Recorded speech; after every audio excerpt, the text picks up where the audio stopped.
Hello, Charlie Sheen. I have to wash the curtain that goes over my glass front door, and so she has a visual of everybody that exists in this town right now. And because it's a nice day, and I live right next to a liquor store, there's just going to be foot traffic. So, well, she's going to be doing that, and I did the thing again. So, welcome back. I was actually going to do this yesterday. So I only cleaned one house yesterday, but it took 6.5 hours. It was a clean to get pictures taken to put it on the market. And it just, you never really know how dirty a house is until you start cleaning it. But this house had two adult children, and one of them is a man, and they were both in their 20s, and boys, and fathers and mothers of boys. Teach them to pee sitting down for the love of all that is holy and good, man. There is the toilet bowl, right? So, like where you pee, in theory, where you pee inside of this bowl, right? And then there's the rim, and then on top of that is the seat, and then you got the lid. And there's this whole toilet basin that is the bowl of the toilet. And then there's walls or a glass door, whatever's next to this toilet, right? And men, you boys, I'm doing lagging stuff with the camera today, so we'll see how this goes. So it's like when they're little, they don't know how to just focus on peeing in the bowl. And I think that men sitting down and peeing should be called hands-free peeing, except that I actually believe that a lot of you men do hands-free peeing when you are standing up. So y'all pee everywhere. Everywhere. Like, the entirety of that bowl, all the basin gets covered in pee.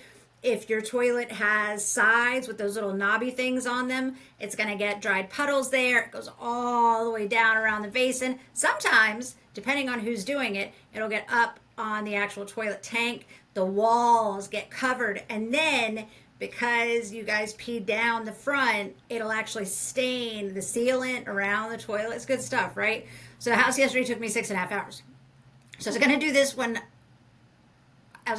I got home, but I got a text message during the day that reminded me I was gonna go share at a rehab last night, and I thought it was next week, and I was gonna have to cancel. So I just didn't want to do this and then I have to go to the rehab. So I said I was gonna clean my house last weekend. I did not. I sat on the couch.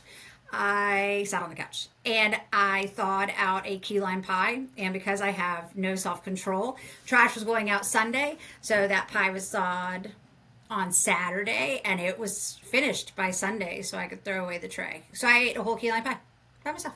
Good stuff. So today I did 4 houses, and this is the way this works, right? So yesterday I did 1 house for 6.5 hours, and today I did 4 houses in just about 7. So that's the way that works. So it's just been a long 2 days. My back hurts. I got baseboard back from cleaning baseboards. America, we're going hard. It's exciting. I mean, I gotta tell you, every day you just get some new news, and I'm trying not to get stuck. I really am. I'm trying to not focus on it too much because there's some scary stuff in there, like the executive branch entirely ignoring the judicial branch. And you people who love Donald Trump, I got to tell you that when anybody talks about the Second Amendment, see it froze. When anybody talks about the Second Amendment, because we love to kill children in this country, we love to do it. Donald Trump, 2 assassination attempts, he lived his ear.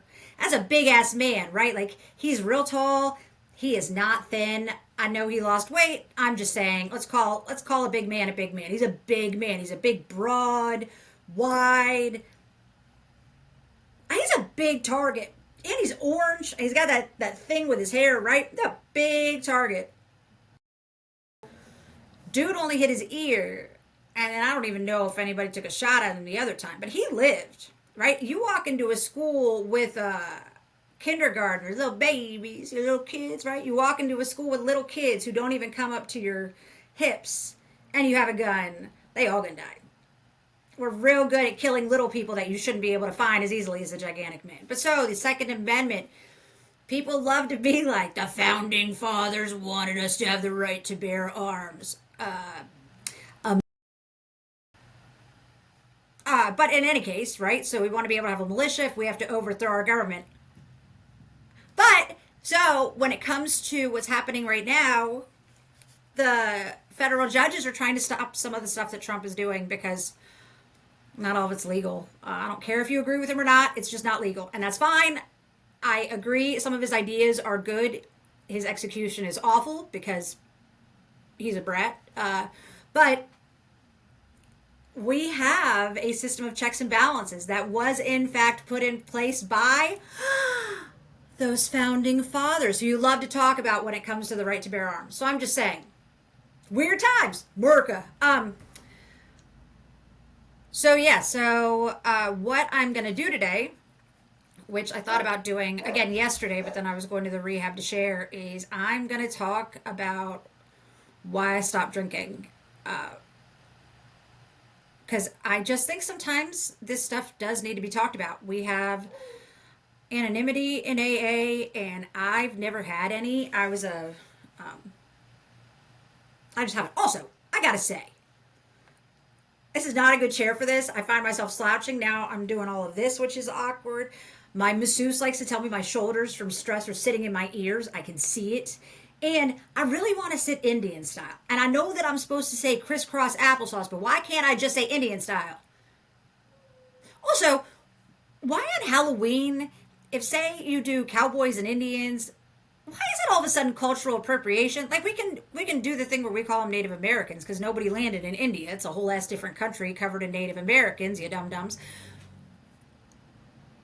It's just a costume. I'm not saying do like the Harry, son of Charles and Diana, the Duke of Sussex, and dress up like a Nazi. That was really ridiculous. But I will say, as long as it's not super racist like blackface, I don't see a problem in just playing it's just pretend, right? Like, I can dress up as a dragon, but I can't dress up as a native.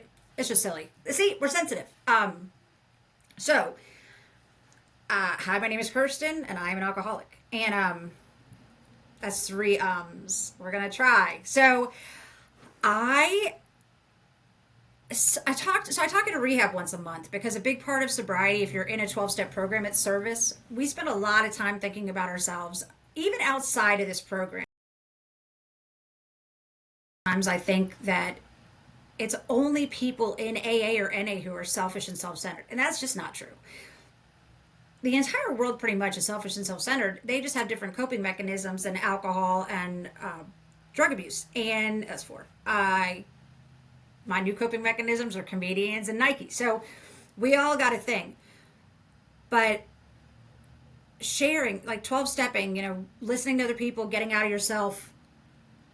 If you're thinking about someone else, you're not thinking about yourself. It's a really easy practice. So I go share at the rehab once a month, and I always tell the girls, I don't have some tragic story. I'm not going to go into a lot of the background because, I'm a very categorical alcoholic, right? Like I got 3 DUIs.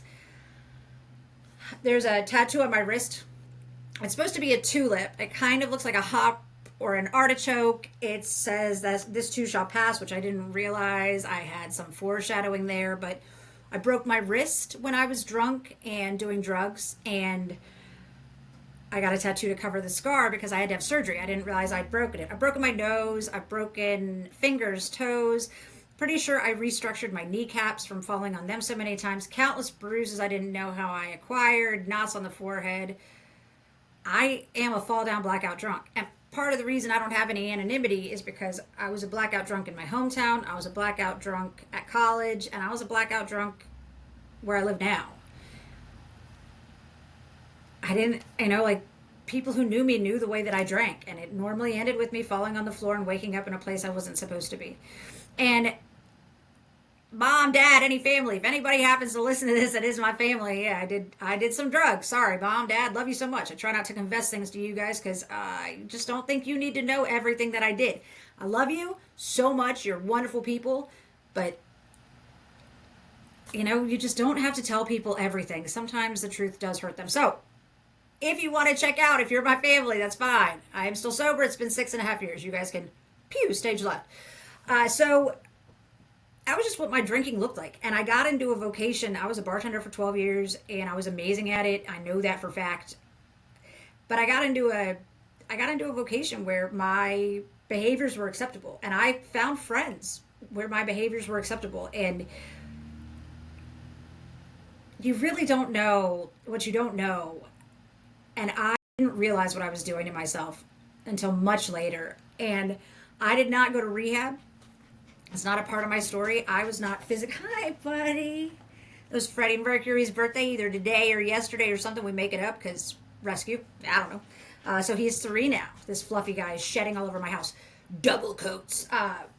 That's actually why I cleaned yesterday, is because my bulldog was wearing his dog hair like mittens. It was stuck to his paws, and he had like this little butthole flap of dog hair. I was like, I got to vacuum. So I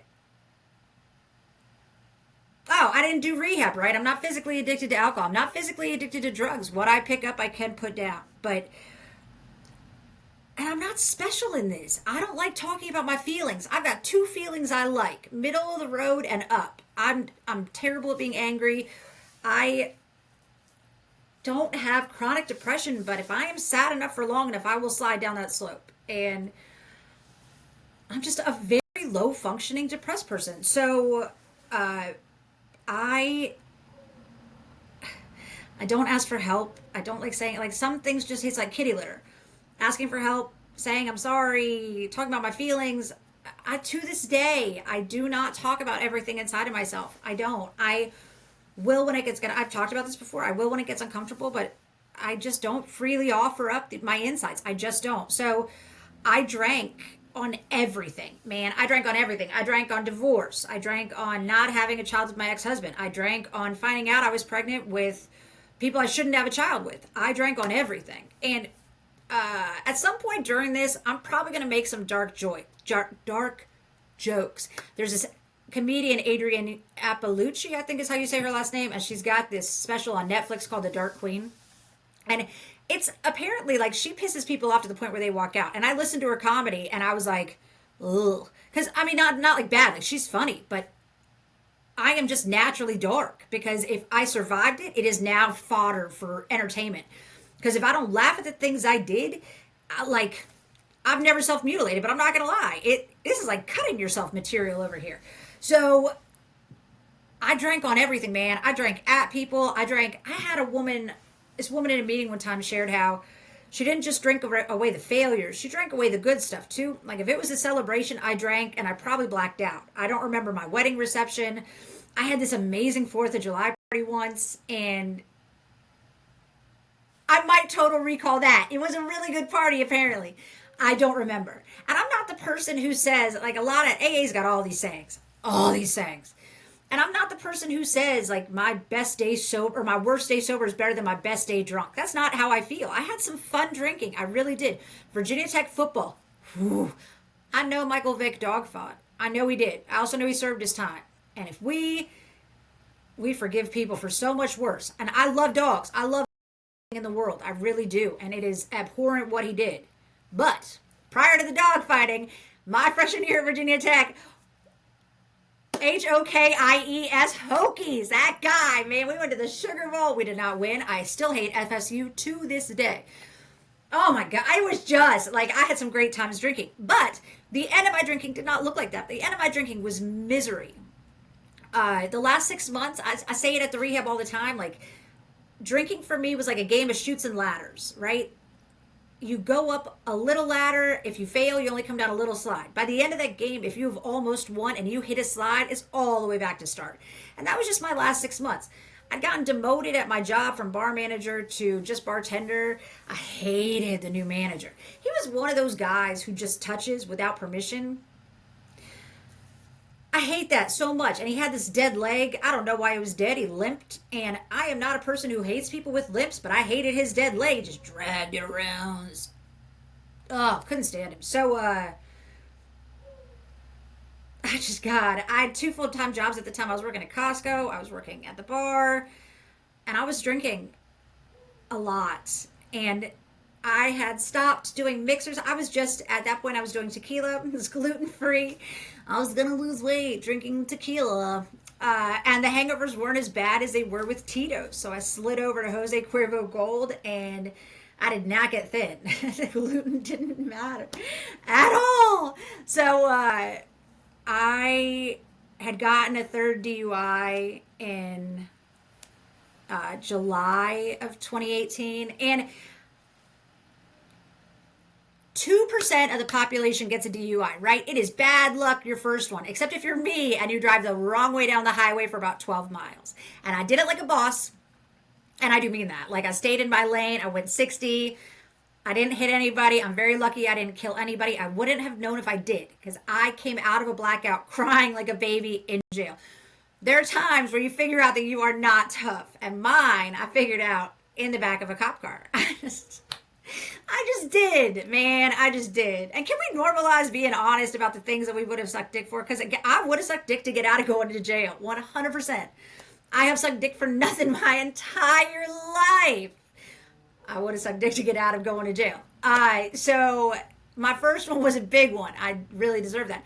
But so 2% of the population gets a DUI, right? And I had people tell me after that, I did. They were like, you shouldn't drink. And I was like, no, I shouldn't drive when I drink. Right? I had an excuse for everything. And I knew that I had a thing with alcohol. I did. I knew that. I was a problematic binge drinker. But you weren't going to tell me I was an alcoholic because I had a job. I had a car. I had a house. I wasn't under the bridge with a brown paper bag sitting over the trash can fire, right? And I wasn't a drug addict, because drug addicts are thieves and liars, and they're super skinny and they've got abs. I just... of what everything was. And some of those ideas saved my life, if I'm honest about it. But so 2% of the population is unlucky enough to get a DUI, or goes down as, I mean, I went Full Metal Jacket on that DUI. But of that 2%, 80% will repeat and get another DUI. And why do I know this? Because when you get a DUI, you gotta take alcohol classes. And they teach you stuff. None of it's helpful, but they teach it. So I was on probation for my first DUI. I got a second DUI, and then I went a few years without one.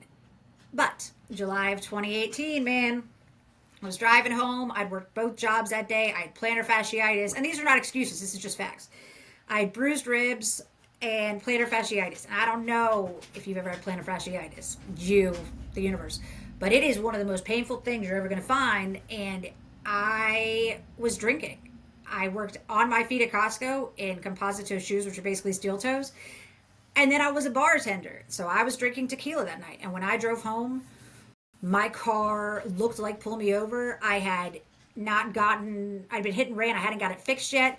And I had knocked my side mirror. It's still double epoxied onto my car. I'd knocked it off on a grease trap by my house. So my car looked like pull me over. And he said he pulled me over because I swerved to avoid an accident. And that's not true. Now, I was drunk. I blew a .15, almost twice the legal limit. But here's the problem with being an alcoholic, is that I only blew a .15, and this was the first DUI that I wasn't blacked out for. And he told me he pulled me over because it looked like I was speeding. So he's a liar, but I was drunk. So I got my third DUI within 5 years as a repeat offender, and I knew that I was facing jail time. And, man, I was so broken. When I think back to how I was 6.5 years ago, I kept suicide notes in my phone until I was 4 years sober, and I deleted them. And reading those used to rip my guts out. I hated myself. I found no value in myself. Nothing I owned except my dogs. That was it. That was the only thing that I thought was good. And I wasn't taking care of them well enough at the time. I didn't come home very often in my last 6 months. My credit cards were maxed out, and I was paying my rent and my car insurance, and I had a loan with my car insurance company, so I was paying them so I didn't lose my car because I needed it to get to my 2 jobs. And all I saw was myself working. I wasn't going to be able to retire. I was working for the rest of my life, 2 full-time jobs, in pain, depressed, miserable, and I was going to die that way. That was how I was going to die, and I just wanted to die. And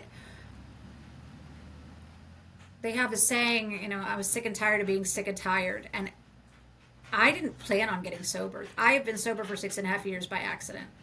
It is the happiest accident of my life, but it is an accident. So I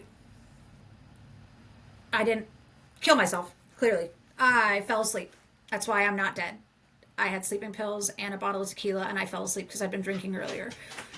So in September of 2018, I was leaving the job with the guy who touched with the dead fucking leg. Oh, I hated him. And I was leaving that job. I was going to new bars, my second to last shift. And I was suspended from Costco because they don't like it when you call out without leave. So I was like, vacation. No. So I made like $350 in 5 hours of work because it was my second to last shift. I've been there for like 6 years. So I took my car home.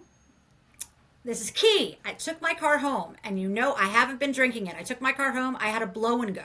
It's how you know I hadn't been drinking it. So I drove, super good at starting her car with her mouth, clearly. So I took my car home, and I came back to the bar with my best friend, and I had one shot that I remember. I remember about an hour, and then I woke up in his bed, and I sat up and I screamed. And that is the last time I drank. It was not on purpose. I woke up the next morning, and I just thought I was really hungover.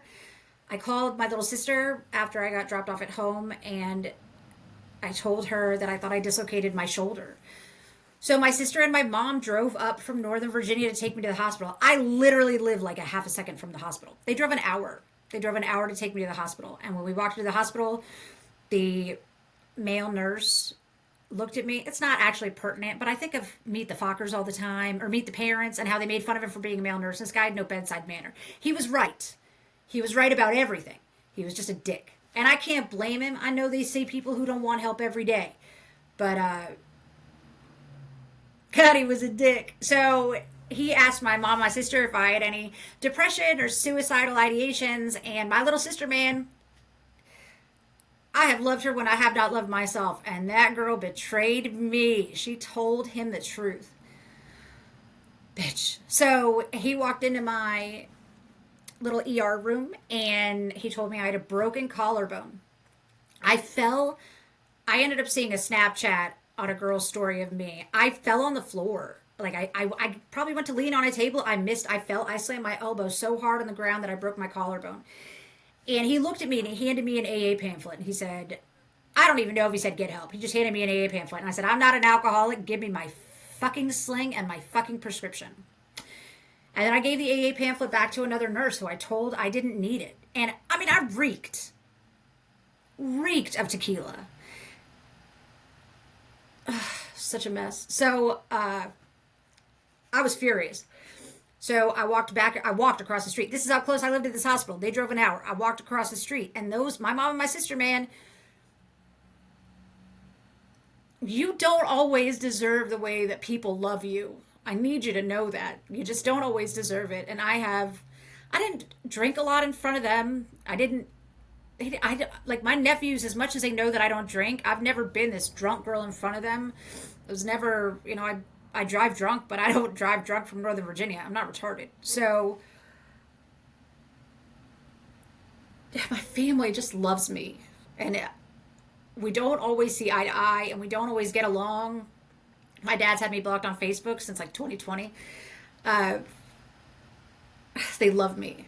They just do. And they followed me across the street to my house, and they parked in the alley. And my little sister did something so smart that day on the drive to my house. She told my mom, don't talk. And I love my mother, and I would do anything for my mom. But anybody with a mom knows that I love you, Mom, if you listen to this, but they can make you want to drink a little bit because they just have that power. So my mom stayed in the car, and my sister got out of the car, and she came to talk to me in my fence line. This bulldog I got, man, I love him so much. Chalupa Batman is my heart. Like, I love my dogs, and he can jump. I bought him because I wanted this lazy potato, right? Because I'm a biscuit right now, but I'm a potato. I don't want to exercise. Like, it's amazing I have a manual labor job because my favorite position is sitting down, period. So I bought this dog thinking I was going to get a potato, and I did not. He can jump 5 feet in the air. And he jumped up, and he hit my sister in the mouth with a mouthful of braces, and she cried.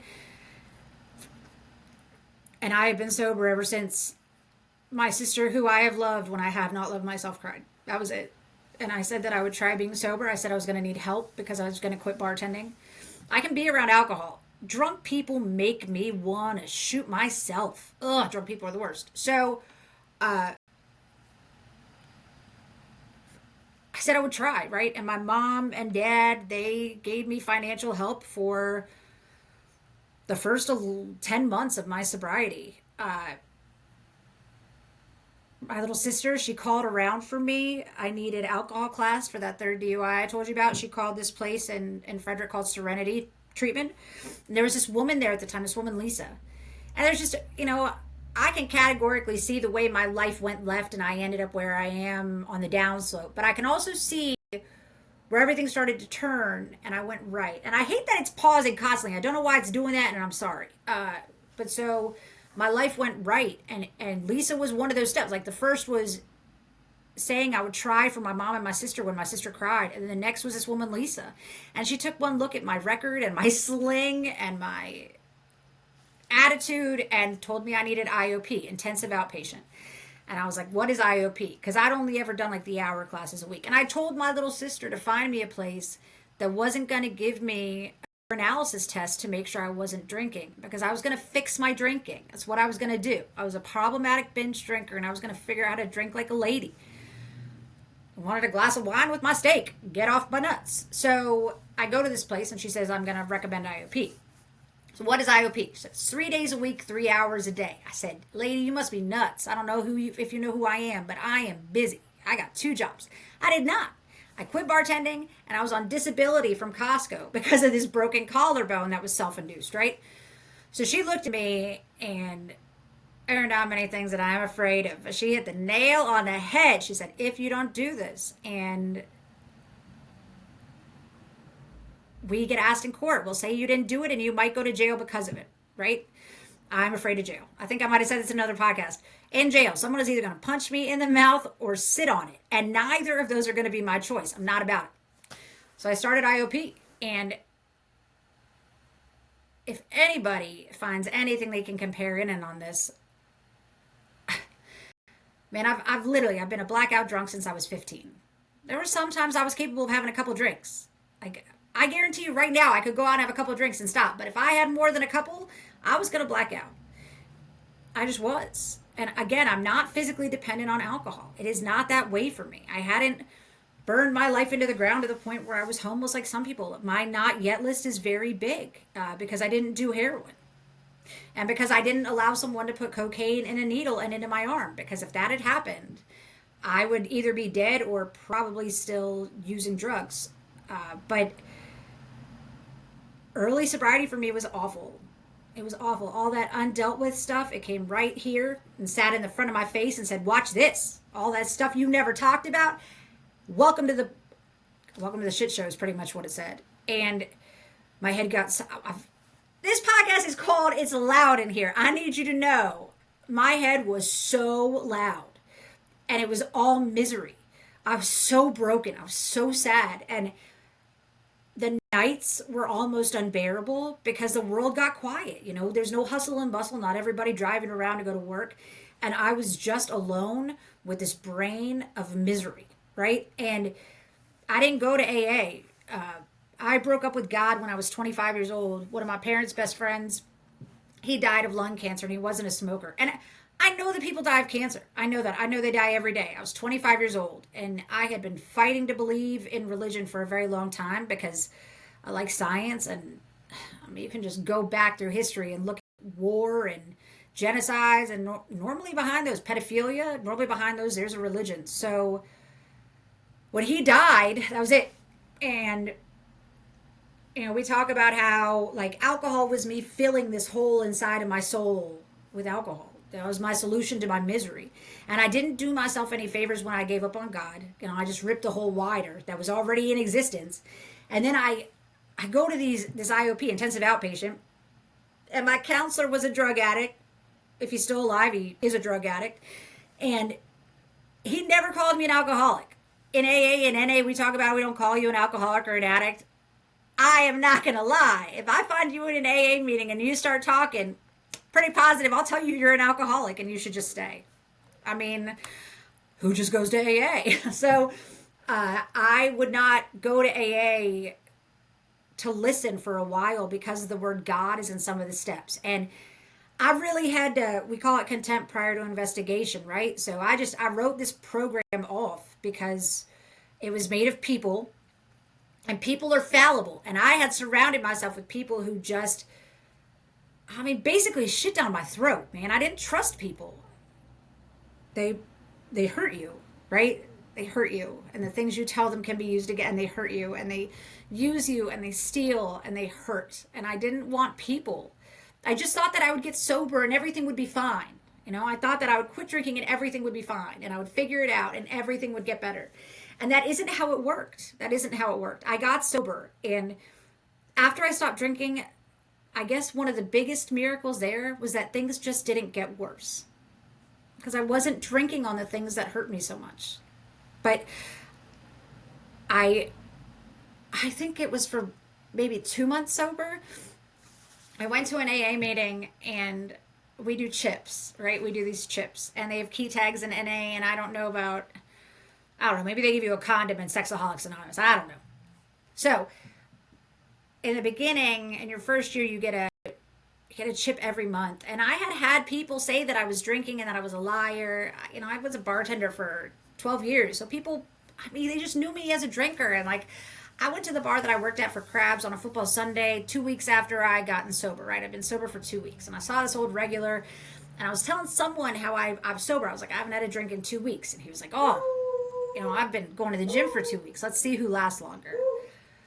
I gotta tell you, he is still short and fucking fat, right? So I stayed sober on pure, well, ignorance, ego, and willpower for a little while. But when I walked into that meeting and I got that 2 month chip, man, it was like someone handed me the proof that I needed. I love science. Science is real, it's tangible. And that chip, man, that was someone handing me my sobriety. And to this day, my favorite thing in the world are these chips. I love chips. I love chips. It's literally, it's like someone has put the gift that I have in my hand and said, here you go, you can touch it now. So it was my dad's birthday in 2019. I went to court for my third DUI in 5 years as a repeat offender. I was facing 18 months in jail. Do you know how many times someone could have punched me or sat on my face in 18 months? And I said yes to 6 months of house arrest. I had this grandiose idea I was going to have an amazing garden. I keep dogs alive and me alive. I murder plants. Don't ever give me flowers. I murder them. So I knew the judge, and she probably shouldn't have taken my case. Because, I mean, why would you trust me? She was my judge for my second one, and I came back for a third. And I'd been sober at that point for 4.5 months. And I had a friend with me who lied. And here we go, honesty. She lied, and she said that she was my sponsor. And the judge trusted me. And I was sober. I was absolutely sober. And I was going through IOP. And she gave me 90 AA meetings in 90 days.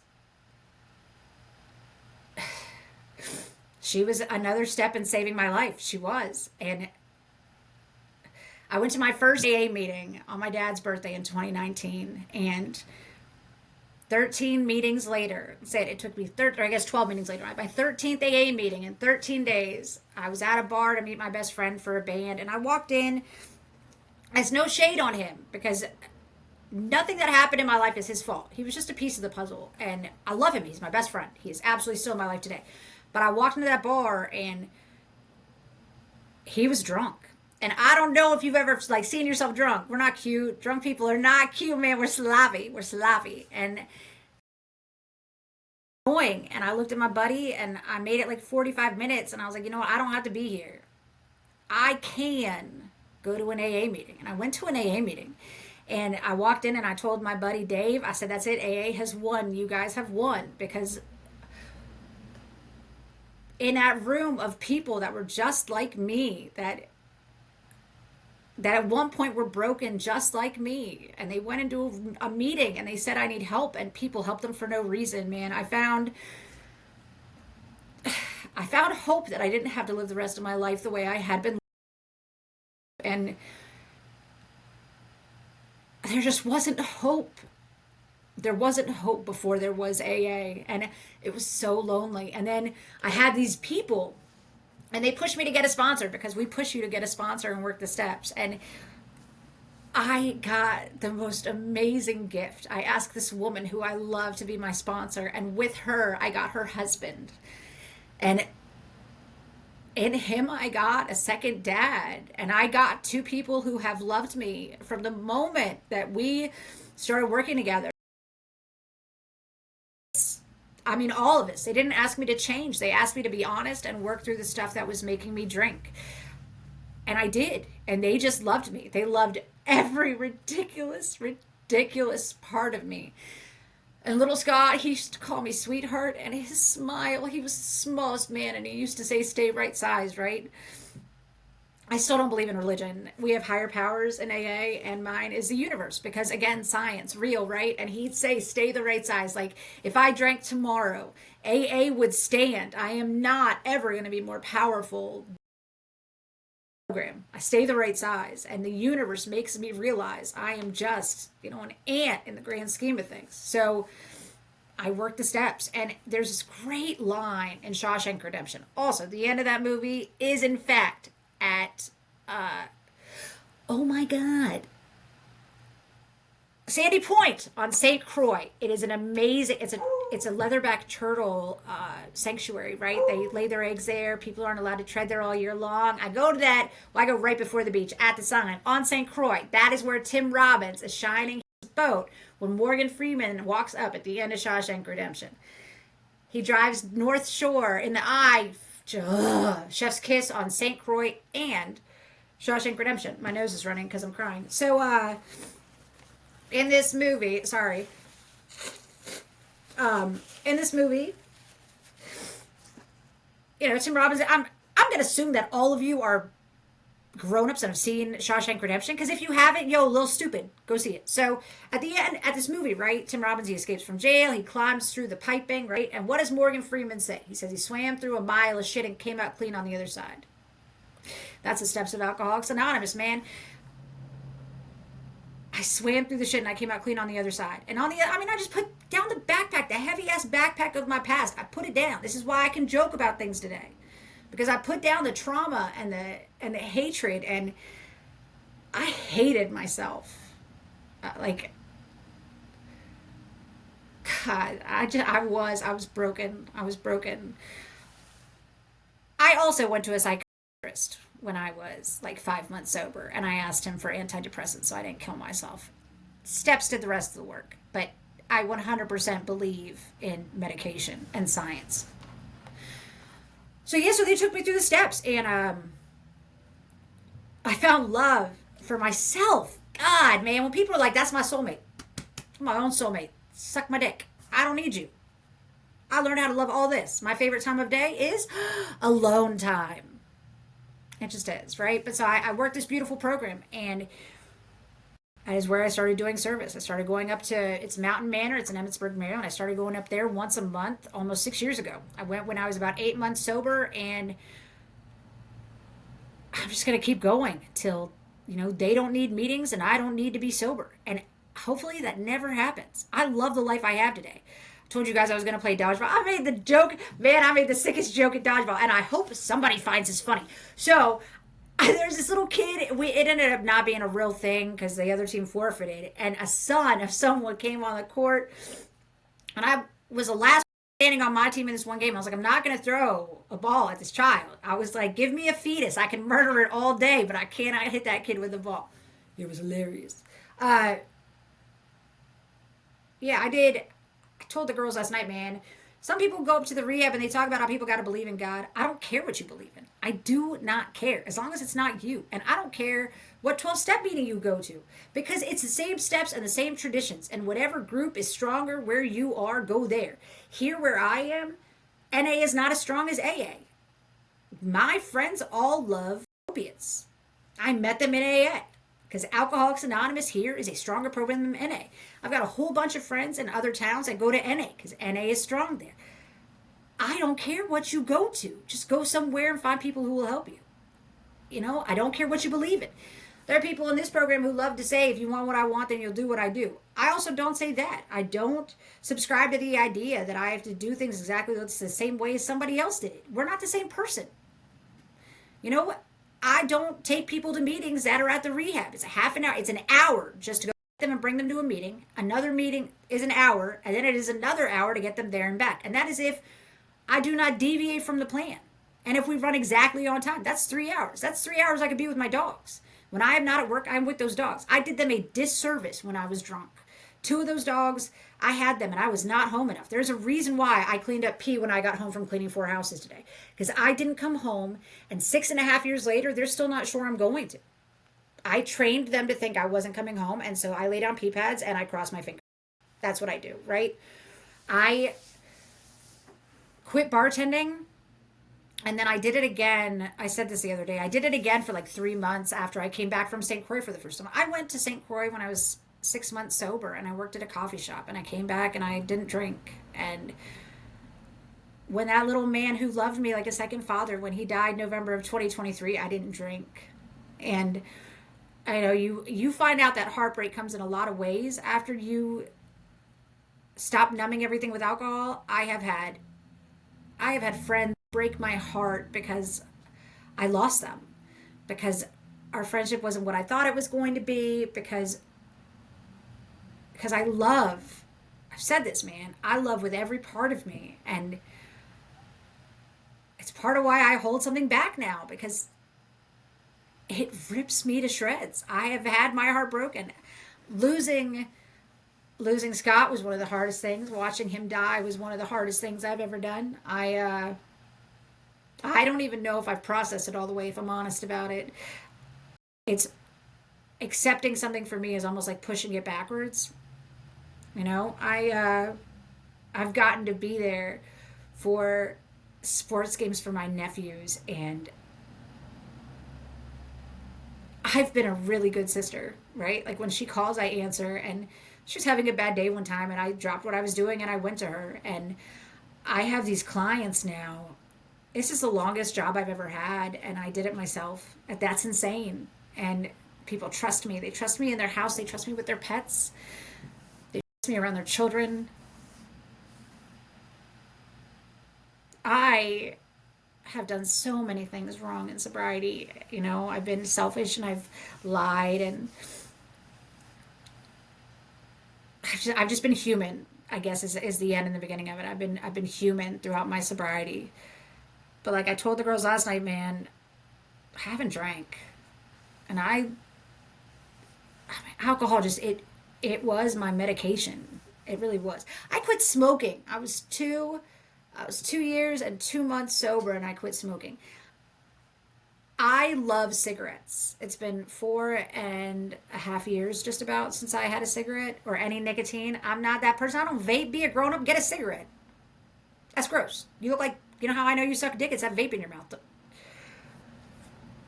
I love cigarettes. I love them. And I was able to quit. I used Chantix, and I got to tell you, if I'd been drinking, I never would have quit smoking. Alcohol and cigarettes, man, they choo choo choo choo choo choo choo. I love cigarettes. Were my best friend, and I don't know if you can say I closed there last week. I didn't clean on Saturday. I cleaned yesterday after cleaning a house for 6.5 hours, right? I keep a clean house now. When I got sober, my mom and my sister came up, and they spent an entire day cleaning my house. I had not cleaned in months. They took all of my laundry to a laundromat that would fold and deliver, because I had not done laundry in months. There's the things they talk about, like the peace of mind, and I don't wake up and check my phone to see what awful shit I sent. I don't wake up and feel shame. I don't wake up and feel guilt. I don't wake up and regret that I woke up. I used to wake up and it took everything in me just to take a breath. Now, I'm not going to lie. I do wake up and say no quite a lot, because I hate being an adult. I really miss being 11. I was really good at 11. I was good at 11. And adulting is exhausting, and the world is stupid right now, and I just don't always want to do it. I cleaned 4 houses today. My lower back is singing from doing baseboards yesterday. I don't want to do tomorrow. I'm going to do tomorrow. I just don't always want to do it, man. But, man, AA has me showing up. AA has me showing up for dodgeball this coming Sunday for playoffs. And then I'm done. And then softball starts. 3 different leagues, right? Because I join things now. And I try to get back. I try to tell people that you just don't have to live the way that you live. And there is hope. And even if you don't want the program, man, come find people just so you don't have to do this shit alone, because the hardest thing I have ever done is changing my life. And it is the very best thing I have ever done. I heard someone say one time that they were grateful for Alcoholics Anonymous, right? They were grateful to be in a meeting of Alcoholics Anonymous. And I was like, there's no way. There's no way. Because if I could drink, if I could go and have one margarita, I'm not going to tell you that I wouldn't, because I did like a margarita, right? But I found this program with these people. And I don't like all the people. Let's not get this twisted. I've told you guys before, I don't care about all of you. I don't like all of you. Go get a better life all the way over there, right? But I know that they're my people. And I know that I can go to any meeting and anywhere in the world. I got Chip, right? St. Croix, Serenity, I went to a meeting on an island, and when I walked in, they just said, welcome. Because it's just us. It's us. It's a people, right? And people could ruin this program. I say this all the time, right? Because when Scott was dying, AA got real obnoxious for me, and I found it really hard. I still find it hard to force myself into meetings, but people are fallible. The program, man, the program works. If you allow yourself to focus on the negative, you are going to miss the miracles all day, right? When little Scott died, my sponsor's husband, he was 33 years sober. He got sober at 36, just like I did. He was 33 years sober. And during his addiction, he gave up his children. He knew that he was not a father. He gave up his children. And when he died, his son was his best friend. He was his best friend. And that's AA, man. That was that program. That program gave him the gift of becoming best friends with the son that he gave up, because he became one of the best men I've ever known. I don't know if anyone's even going to care about this message or this video, but if there's any piece of you that's ever wondered if maybe you might have a problem, I'm going to have to say, if you got to wonder, you probably have a problem.